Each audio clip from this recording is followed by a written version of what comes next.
Bonjour chers enfants, comment allez-vous? J'espère que vous allez bien. Bon, maintenant on va commencer notre leçon d'éveil scientifique. L'eau, source de vie. L'eau, source de vie. Où peut-on prendre de l'eau? Donc pour répondre à cette question, on va voir cette image. Donc qu'est-ce que vous voyez sur cette image?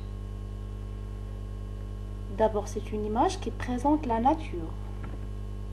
Il y a la neige, la pluie, un lac, la mer, une rivière.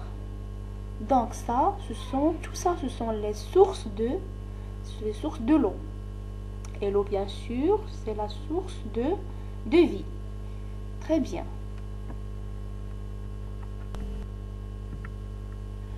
L'eau est importante pour les êtres vivants. Regardez ici l'image A. Je bois plusieurs fois par jour. Mon chien boit plusieurs fois par jour. Le dromadaire peut boire une fois par semaine seulement.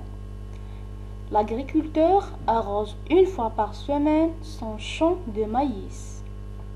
Ma maman arrose le ficus une fois par semaine. Tous les matins, on change l'eau de l'abreuvoir de la perruche. Donc, d'après cette image, on voit que tous les êtres vivants, que ce soit des hommes, ou bien des animaux, ou bien des plantes, ont besoin de l'eau.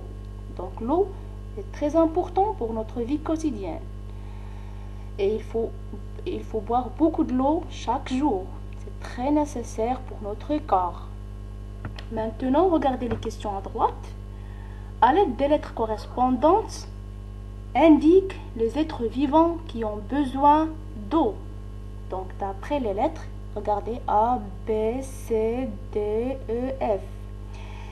Quels sont les êtres vivants qui ont besoin d'eau plusieurs fois par jour?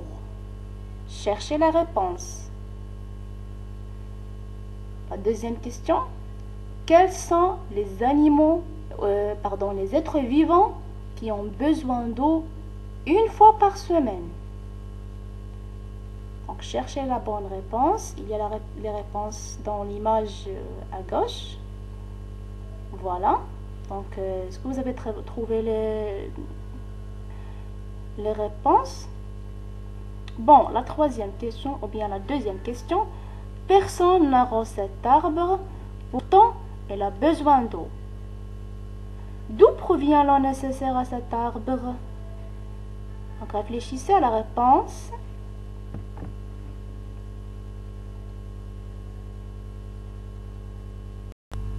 Donc, voilà la réponse. Plusieurs fois par jour, l'enfant et le chien. Les êtres vivants qui ont besoin de l'eau une fois par semaine, le champ de maïs et le fœtus et le dromadaire. Pour la troisième question, l'eau nécessaire à cet arbre provient de la pluie. Est-ce que c'est clair? Merci de votre attention. À tout à l'heure.